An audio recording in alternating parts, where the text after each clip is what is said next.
Breaking news India Pak డీజీఎంఓల చర్చలు ముగిశాయి. Hot line లో చర్చించిన ఇరు దేశాల మిలిటరీ అధికారులు కాల్పుల విరమణ తర్వాత తొలిసారి డిస్కషన్ చేశారు. కాల్పుల విరమణ ఒప్పందాన్ని ఉల్లంఘించబోమని పాక్ డీజీఎంఓ చెప్పినట్లు సమాచారం.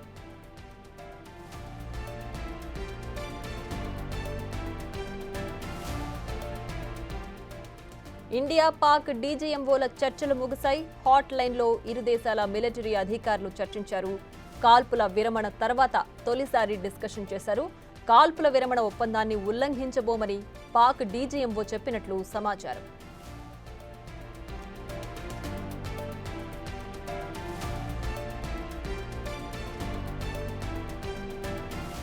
పూర్తి సమాచారం మా ప్రతినిధి శివ ఢిల్లీ నుంచి లైవ్ లో అందించడానికి సిద్ధంగా ఉన్నారు. శివ, చెప్పండి, భారత్ పాక్ డీజీఎంఓల సమావేశాలు ముగిశాయి కదా, ఏంటి ఈ సమావేశం సారాంశం?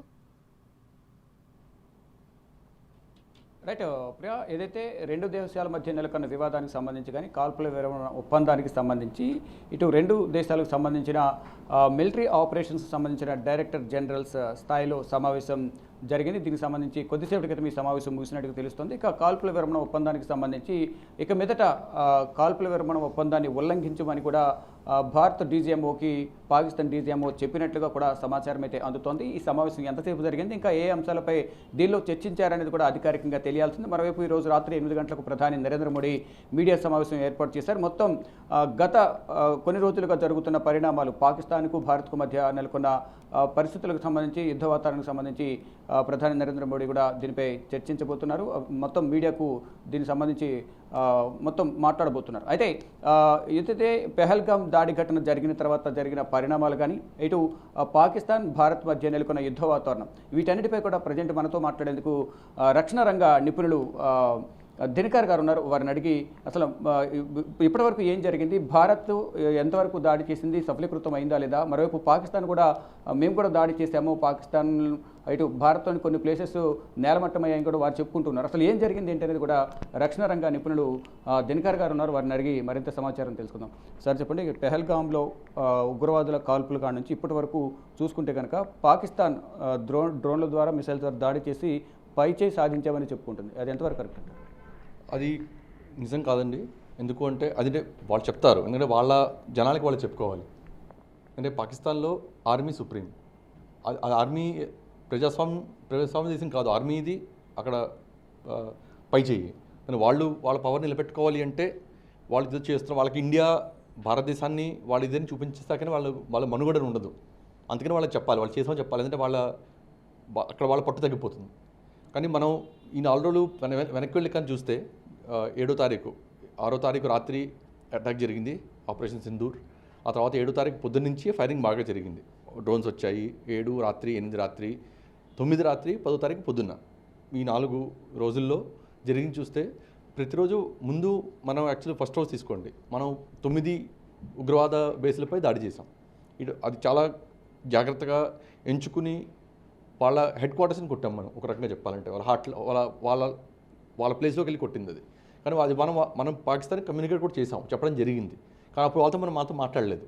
వాళ్ళు మేము కూడా తిరిగి దాడి చేస్తామని చెప్పి ఫోన్ పెట్టేశారు. యాక్చువల్గా చెప్పాలంటే జరిగింది అది.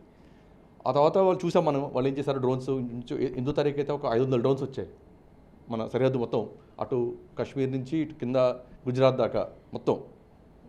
ఒకసారి 26 లొకేషన్లో దాడి చేయడం కూడా జరిగింది, చూసాం మనం. అది దానికి మనం కౌంటర్గా అంటే మన ఎయిర్ డిఫెన్సెస్ సన్నద్ధంగా ఉండే ఆర్మీ, నేవీ, ఎయిర్ ఫోర్స్ ముగ్గురిది ఇంటిగ్రేటెడ్ ఎయిర్ డిఫెన్స్, 3 కలగలిసి ఉన్న ఎయిర్ డిఫెన్స్ చాలా బాగా పనిచేసింది. అది ప్రత్యేకంగా చూసాం. ఇంచుమించుగా వచ్చిన వాటిలో ఏది ఆ కవచాన్ని దాటి కిందకి రాలేదు. వచ్చిన 1-2 వచ్చాయి. అది పెద్ద డ్యామేజ్గా పెద్దగా జరిగింది లేదు మనకి. అది కూడా మనకి మన ఆర్మీ ఆఫీసర్ కూడా చెప్పడం జరిగింది, చూపించారు కూడా మనకి విజువల్స్ దాన్ని. సో అందుకని ఆ రకంగా మన ఎయిర్ డిఫెన్స్ చాలా బాగా పనిచేస్తుంది. సో మనం ప్రతి దాడి మనం ఏం చేసాం, ప్రతి దాడిలో మనం ముందు చెప్పాం, మేము ఉగ్రవాద మీద టార్గెట్ చేసాం, మిలిటరీ మీద టార్గెట్ చేయలేదు. మనం మిలిటరీ కానీ సివిలియన్స్ కానీ మనం చేయలేదు. కానీ పాకిస్తాన్ చేసింది మిలిటరీ, సివిలియన్స్. మన మిలిటరీ ఏరియాల మీద, సివిలియన్ ఏరియాల మీద దాడి చేయడం జరిగింది. అందుకని మనం ప్రతి దాడి చేయాల్సి వచ్చింది. మనం ప్రతిరోజు మన దాడిని పెంచుకుంటూ వచ్చాం. పాకిస్తాన్ కొడితే మనం 2 మనం వెనక్కి కొట్టాం. 10వ తారీఖు జరిగింది. 10వ తారీఖు పొద్దున్న మనం 8 పాకిస్తాన్ మిలిటరీ బేస్ల మీద దాడి చేయడం జరిగింది. ప్రెసిషన్ వెపన్స్తో, లాంగ్ రేంజ్ ప్రెసిషన్ వెపన్స్తో దాడి చేయడం జరిగింది. దానివల్ల చాలా గట్టి దెబ్బ కొట్టాం ఆ రోజు. దాని తర్వాత యాక్చువల్లీ ఆ రోజు 10వ తారీఖు తర్వాత వాళ్ళు మనతో మాట్లాడడానికి వచ్చారు. వచ్చి మాకు కాల్పుల విరమణ కావాలని మన కోరారు వాళ్ళు. 7వ తారీఖు అదే డీజీఎంఓ మాట్లాడను అన్నది. 10వ తారీఖు అదే డీజీఎంఓ మళ్ళీ వచ్చి మాకు కాల్పుల విరమణ కావాలి, మాతో మాట్లాడండి అని వాళ్ళు అడిగారు. అమెరికా ద్వారా మీడియేషన్ చేయించారు. అమెరికా ద్వారా మనతో మాట్లాడి మనని ఒప్పించడానికి ప్రయత్నించారు. ఆ తర్వాత మనకు కూడా ఒప్పుకోవడం జరిగింది మాట్లాడడానికి. ఇంకా ఆ రోజు సాయంత్రం మనం చూసాం. 5వ తారీఖుని మొన్న సాయంత్రం 5 నుంచి కాల్పుల విరమణ అమల్లోకి వచ్చింది. ఆ తర్వాత కూడా దాడి జరిగింది. మనం ఆ రోజు చూసాం. ఆ రోజు మనందరం రాత్రంతా తెలుగుగానే ఉన్నాం. ఆ రోజు రాత్రి నిన్న పొద్దున కూడా జరిగింది. కానీ నిన్న సాయంత్రం నుంచి నిన్న సాయంత్రం కూడా కొంత జరిగింది. కానీ నిన్న రాత్రి చాలా రోజుల తర్వాత ఆకాశం క్వైట్గా ఉండడం జరిగింది. ఏమీ జరగలేదు. మొత్తం అక్రాస్ ద బోర్డు మొత్తం అన్ని సరిహద్దుల మొత్తంలో ఆ రకంగా నిన్న ఒక రాత్రి బాగానే ఉంది. ఇప్పుడు మీరు అన్నట్టు డీజీఎంఓలు మాట్లాడుకోవడం జరిగింది. ఇక్కడ ఒక ఇంపార్టెంట్ పాయింట్ ఉంది. ఒకటి మనం గుర్తుపెట్టుకోవాల్సింది ఏమిటంటే, ప్రస్తుతం ఇండియా పాకిస్తాన్ మధ్య ఎటువంటి దౌత్యపరమైన రాజకీయపరమైన సంప్రదింపులు లేవు. ఓన్లీ డీజీఎంఓలు మిలిటరీ మాత్రమే మాటలు జరుగుతున్నాయి. ఇంకే రకమైన కాన్వర్జేషన్ లేదు.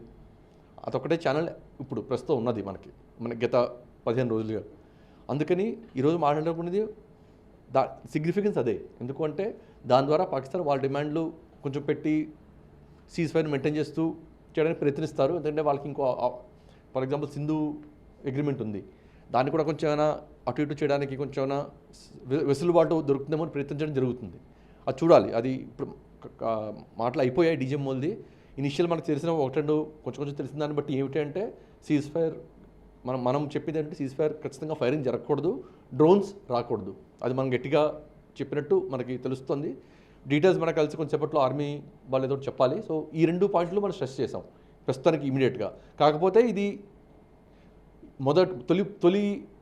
తొలి ఇది మాత్రమే. మనం ఇంకొంచెం వెయిట్ చేసి చూడాలి. అంటే ఇంకొన్ని రోజుల్లో ఈ డీజీఎంఓలు మళ్ళీ మాట్లాడుకోవడం జరుగుతుంది ఖచ్చితంగా. ఎందుకంటే ఇంకా ఇది అప్పుడే సద్దు మడగలేదు. మనకు అధికారులు చెప్పారు కూడా, ఆపరేషన్ సింధూర్ ఇంకా అమల్లోనే ఉంది, అయిపోలేదు. అది ఎందుకు అయిపోలేదు అంటే మన alert army, navy, air force alert, అన్ని రకాలుగా అలర్ట్నెస్ ఆ లెవెల్లోనే ఉంది. కానీ ఇంకా జరిగే అవకాశం ఉంది. ఇంకా పూర్తిగా ఈ సిచ్యువేషన్ పహల్గామ్ దాడి తర్వాత ఏప్రిల్ 22 తర్వాత మొదలైంది, ఇంకా అయిపోలేదు, ఇంకా నడుస్తుంది. అంటే ఇంత వెనకడుగు వేయడానికి భయపడి ఏదైతే ఎయిర్ బేస్లు దెబ్బతిన్నాయని చెప్తున్నారు, వైమానిక స్థావరాలు దెబ్బతిన్నాయి, దానితో పాటు ఏదైతే న్యూక్లియర్ సైట్స్ ఏదైతే ఉన్నాయో అతి సమీపంగా వెళ్ళి దాడి చేశారు, అది ఎక్కడ ప్రమాదం జరుగుతుందో ఇంకా ముందుకు వెళ్ళి ప్రమాదం జరుగుతుందనే ఉద్దేశంతోనే కాళ్ళబేరానికి వచ్చింది పాకిస్తాన్ భారత్ కోసం. అందువల్లే అమెరికా ఆపనహస్తం కోరిందని కూడా ప్రచారం జరుగుతుంది. అది కొంతవరకు వాళ్ళ పుట్టించే బూచి అండి. ఎందుకంటే ఇంతకుముందు కూడా చూసాం. గత 3 దశాబ్దాలు 25 ఏళ్ళుగా చూస్తున్నాం మనం. 98 న్యూక్లియర్ టెస్ట్ నుంచి మనం చూస్తూనే ఉన్నాం. ఇప్పుడు ఏదైనా కొంచెం టెర్రరిజం రిలేటెడ్, ఎందుకంటే పాకిస్తాన్ దుర్గాన్ని పోషిస్తూనే ఉంది. మన ఇంతకుముందు చాలా రెగ్యులర్గా అటాక్స్ చూసాం మన అక్రాస్ మనం హైదరాబాద్ చాలా చోట్ల దేశం మొత్తంలో జరిగాయి ఉగ్రవాద చర్యలు.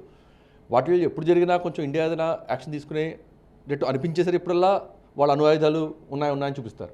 అది వాళ్ళ బూచి. దాంతో ప్రపంచం వస్తుంది, అగ్రరాజ్యం అమెరికా వచ్చి దిగుతుంది, మధ్యస్థం చేస్తుంది, ఇండియా ఆగిపోతుంది, వాళ్ళ తీవ్రవాదం నడుస్తుంది. ఇది వాళ్ళకి అలవాటు పడిన టేప్ ఇది. ఎప్పుడూ దాన్నే వాడుతూ ఉంటారు. ఇది కూడా ఒక రకంగా అదని చెప్పచ్చు. కానీ ఇక్కడ ఇది యాక్చువల్ ఒక రకంగా ఈ ఎపిసోడ్ అది కూడా ఇంపార్టెంట్ ఎందుకంటే మనం ఆ న్యూక్లియర్ థ్రెషోల్డ్ అంటుంటాం. ఒక లెవెల్ ఉంది. ఆ తర్వాత అణ్వాయుధాలు వాళ్ళ అస్తిత్వం సందిగ్ధంలో పడ్డప్పుడు పాకిస్తాన్ అణ్వాయుధాలు వాడతామని చెప్తారు. అలా ఆశిస్తూ వచ్చినప్పుడు, అందుకని మనం ఇన్నేళ్లుగా కూడా మనం 2001లో చూసాం పార్లమెంట్ అటాక్ తర్వాత, 26/11 ముంబై అటాక్స్ తర్వాత కూడా మనం పెద్దగా మిలిటరీ పరంగా మనం యాక్షన్ తీసుకోలేదు. చేసాము, సన్నద్ధమయ్యాము, మోహరించాము, కానీ మనం ఏం చేయలేదు అంతకుమించి. కానీ ఇప్పుడు 2016 చూడండి ఉరి తర్వాత, 2019 బాలాకోట్, ఇప్పుడు ఈ పహల్గామ్, ఈ 2 తర్వాత ఇంకో లెవెల్కి వెళ్ళింది. ఈసారి మనం డెఫినెట్గా ఒక మిలిటరీ థ్రెషోల్డ్ని మనం ఒక లెవెల్కి తీసుకెళ్ళాం. అది పాకిస్తాన్కి తెలుసు. వాళ్ళు ప్రపంచానికి చెప్తారో అది వాళ్ళ ప్రజలకు చెప్పుకునేది. కానీ వాళ్ళకి తెలుసు వాళ్ళు ఎక్కడున్నారో మనం ఎక్కడున్నామని. ఈ అణు ఇది కూడా అందుకే అది దాన్ని వాడేది వాళ్ళు కన్వీనియంట్గా వాడతారు. ఎందుకంటే ప్రపంచం వస్తుంది. మీకు గుర్తుంటే, మీకు 7వ తారీఖు అమెరికా ప్రెసిడెంట్ ట్రంప్ కూడా అతను చెప్పాడు, అక్కడికి ప్రశ్నలు అడిగితే అన్నాడు అది వాళ్ళ సమ్మతి, తొందరగా అయిపోతే బాగుంటుంది అని. కానీ అతను దాన్ని పట్టించుకోలేదు. వాళ్ళ అధికారులు అందరూ కూడా అదే చెప్పారు. 3 రోజుల తర్వాత రుబియో స్టేట్మెంట్ వచ్చింది ఒక మేజర్ ఎస్కలేషన్ అని. ఆ మేజర్ ఎస్కలేషన్ అంటే సిగ్నిఫికెంట్ ఇదేనా సరే అది ఏమిటి అంటే వాళ్ళు 26 ప్లేస్ల మీద మన మీద దాడి చేశారు. ఆ తర్వాత మనం చేసాం. ఆ 10వ తారీఖు యాక్చువల్ వాళ్ళు బేరానికి వచ్చింది. ఆ 10వ తారీఖు మనం చేసిన వాళ్ళ ఎయిర్ బేస్ల మీద చేసిన దాడి. అణు లొకేషన్ అన్నది ఎంత యాక్చువల్ పక్కనే ఉన్నాయి. అందుకని దాన్ని కొంచెం అటు ఇటు తిప్పేసి దాన్ని వాళ్ళు వాడుకుంటున్నారు. మన మెసేజింగ్ మనం చెప్పింది మనం చేసింది కూడా వెరీ వెరీ క్లియర్. చాలా స్పష్టంగా చెప్పాం మేము చేస్తున్నది ఓన్లీ మిలిటరీ టార్గెట్ని చేస్తున్నాం. వాళ్ళ ఎయిర్ డిఫెన్స్ సైట్స్ వాళ్ళు మనం షూట్ చేస్తున్న ఎయిర్ డిఫెన్స్ సైట్స్ని మనం కొట్టాం. ఎందుకంటే ఫైర్ చేస్తున్నారు కాబట్టి సింబాలిక్గా. అలాగే వాళ్ళ రన్వేల్ని వాటిని ధ్వంసం చేసి వదిలేసాం. వాళ్ళ విమానాలని ఇంకోటి మనం చేసి ఉండొచ్చు కానీ మనం చేయలేదు. వాటిని కూడా ఎందుకంటే మనం అక్కడే ఉన్నాం. మనం వాళ్ళ హెడ్ క్వార్టర్స్ని రావులపిండి, ఇస్లామాబాద్ అన్నిటి మీద మనం దాడి చేసాం. అలా చూపించాం మనం యాక్చువల్ అక్కడ వాళ్ళ పక్క వాళ్ళ వెనకాల యార్డ్లో పడ్డాయి వచ్చి మిసైల్స్ లిటరల్గా చూపించాం మనం. అందులో ఇంక అంతకంచి మెసేజింగ్ అవసరం లేదు. ప్రధానంగా చూసుకుంటే పాకిస్తాన్కు సైనిక బలం లేదు. చాలామంది రిజైన్ చేసి వెళ్ళిపోయిన పరిస్థితి. ఆర్మీ చీఫ్ ప్రజెంట్ యాక్షన్లో ఉన్నారో లేదో తెలియదు. మరోవైపు ఏదైతే ఇతర దేశాల సపోర్ట్ తీసుకుని టర్కీ కానీ చైనా సపోర్ట్ తీసుకుని మరి డ్రోన్స్ వందల సంఖ్యలో ప్రయోగించారు. ఎక్కడ కూడా సత్ఫలితాలను ఇవ్వలేదు. కానీ సింగిల్గా భారత్ టార్గెట్ చేసి సింగిల్గా ఫైట్ చేస్తుంది. అంటే మనకి ఏ దేశం సాయం అవసరం లేకుండా చేయగలమా భవిష్యత్తులో కూడా ఇప్పటి నుంచి? అంటే ఈ దేశం సాయం అవసరం లేదు అనడం సరైనది కాదు. ఇప్పుడు మనం వాడిన వాటిలో ఆయుధాల్లో కూడా చాలా బయట ఆయుధాలు ఉన్నాయి. రష్యా ఉన్నాయి, ఇజ్రాయెల్ ఉన్నాయి, ఫ్రెంచ్ ఉన్నాయి. కానీ మన సొంత ఆయుధాలు కూడా పెరుగుతున్నాయి. ఇప్పుడు మీరు చూస్తే గత 4 రోజుల్లో ఎయిర్ డిఫెన్స్లో ఆకాష్ సిస్టమ్ ఉంది. మన ఇండిజినస్గా డిఆర్డీఓ వాళ్ళు తయారు చేసిన సిస్టమ్ అది చాలా బాగా పనిచేసింది. గత కొన్నేళ్లుగా దాన్ని ఇండక్ట్ చేస్తూ వచ్చాం. చాలా సర్వీస్లో ఉన్నాయి. కానీ మన దాన్ని ఎప్పుడు వాడింది లేదు. ఎందుకంటే అవసరం రాలేదు. అంటే ఆ సిచ్యువేషన్ రాలేదు. ఇప్పుడు యాక్చువల్లీ ఫస్ట్ టైం రియల్ వార్లో అవి పనిచేశాయి. వాటి కేపబిలిటీ ఏమిటో, వాటి సామర్థ్యం ఏమిటో మనకు కనిపించింది ప్రత్యక్షంగా. అలాగే బ్రహ్మోస్ మిసైల్ ఉంది. ఇండియా రష్యా కలిసి తయారు చేసే వాటి సామర్థ్యం కూడా మనం ఇంతకుముందు చూసాము, విన్నాము చాలాను. ఇప్పుడు ప్రత్యేకంగా చూసాం మనం. అలాగే మీకు ఆ ఎయిర్ డిఫెన్స్కే వెనకాల ఒక బ్రెయిన్ లాంటిది ఉంటుంది. మీకు ఆర్మీకి ఒక ఆకాశ్ తీరుని ఒక సిస్టమ్ ఉంది. అది మొత్తం అన్నిటినీ సమన్వయం చేస్తుంది అనమాట. మీకు చిన్న చిన్నవి పెద్దవి బోల్డ్ ఉన్నాయి. కానీ వాటన్నింటినీ అన్నీ కలిసి పనిచేయాలి. లేదంటే అది ఎఫెక్టివ్ ఉండదు. మీకు ఇప్పుడు మనం చేయలేము. అలా చేయాలంటే ఒక బ్రెయిన్ ఉండాలి, ఒక నాడి లాంటిది ఉండాలి. అది మీకు ఆకాశ తీరు, అది ఆర్మీది. అలాగే ఎయిర్ ఫోర్స్ ఒకటి ఉంది, IACCS అని. అది వాళ్ళ బ్రెయిన్. అది మళ్ళీ ఈ రెండు కూడా కలిసి మాట్లాడుకున్నారు. అలా army systems, air force systems, అలాగే నేవీ సిస్టమ్స్ అన్నీ కలగలిసి పనిచేశాయి. ఒకటి అక్కడెక్కడో ఉంది. మీకు ఒకటెక్కడో చాలా కిలోమీటర్ దూరం నుంచి ఒకటి వచ్చింది. అలాగే మీకు ఇంకోటి చిన్న డ్రోన్స్ దగ్గరగా వచ్చాయి. చిన్న డ్రోన్స్ అవి మీకు అన్ని రకాల వాళ్ళు చేశారు. మీకు చిన్న డ్రోన్స్ ఓన్లీ కెమెరాలు ఉన్నాయి, ఆయుధాలు లేవు. అందులో చిన్న కెమెరాలు కూడా పంపించారు వాళ్ళు. అది ఎందుకు అంటే మన మీద నిఘా కోసం, మన పొజిషన్లో ఎక్కడో తెలుసుకోవడం కోసం. దాన్ని బట్టి వాళ్ళు నెక్స్ట్ టైము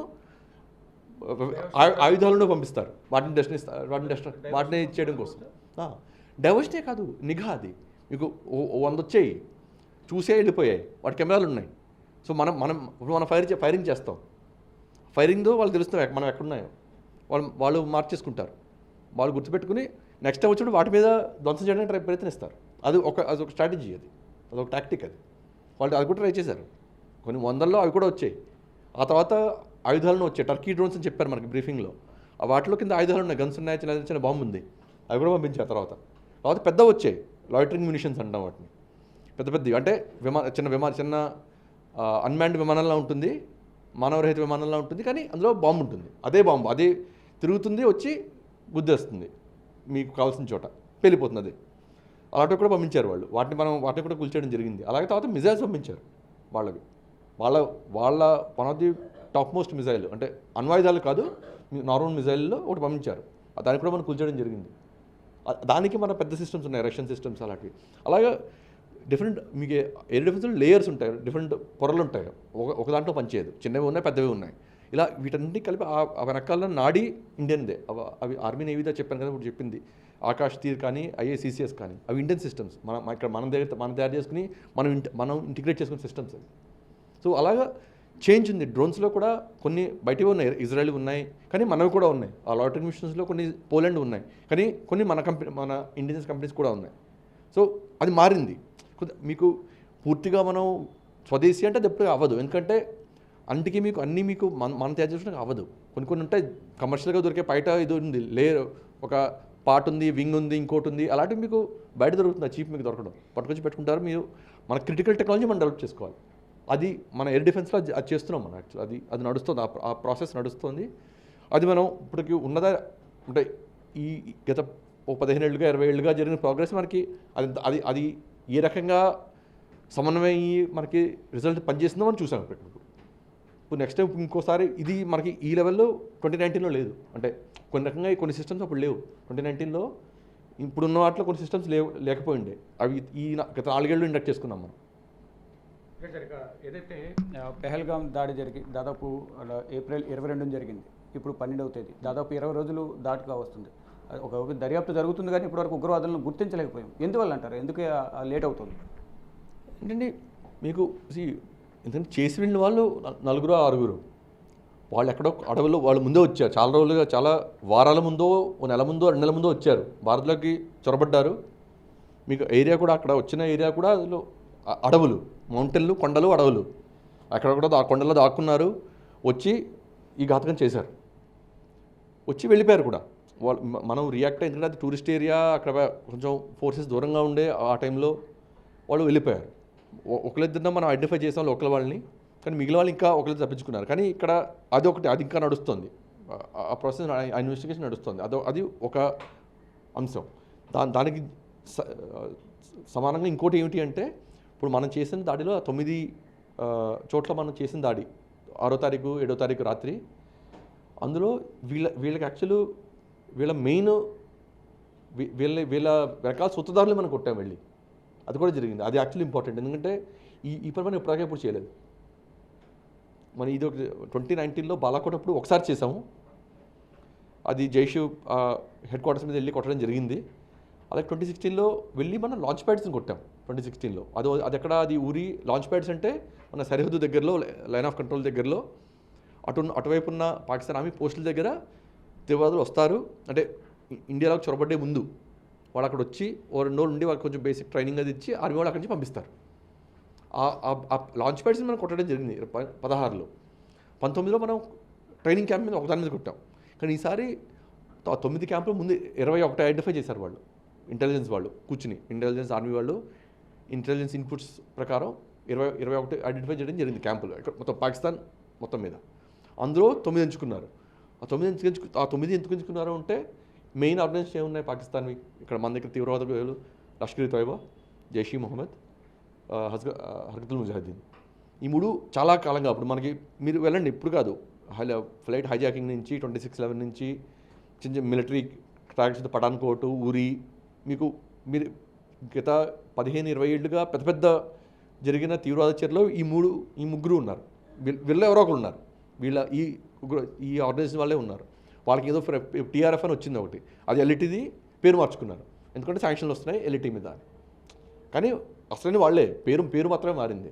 మనం వెళ్ళి వాళ్ళ హెడ్ క్వార్టర్స్ని కొట్టాం. యాక్చువల్గా మనం వాళ్ళ హెడ్ క్వార్టర్స్, వాళ్ళ ట్రైనింగ్ సెంటర్, వాళ్ళ యాక్చువల్ సూత్రధారులు ఎవరుతున్నారో వాళ్ళ మీద పడ్డాయి బాంబులు.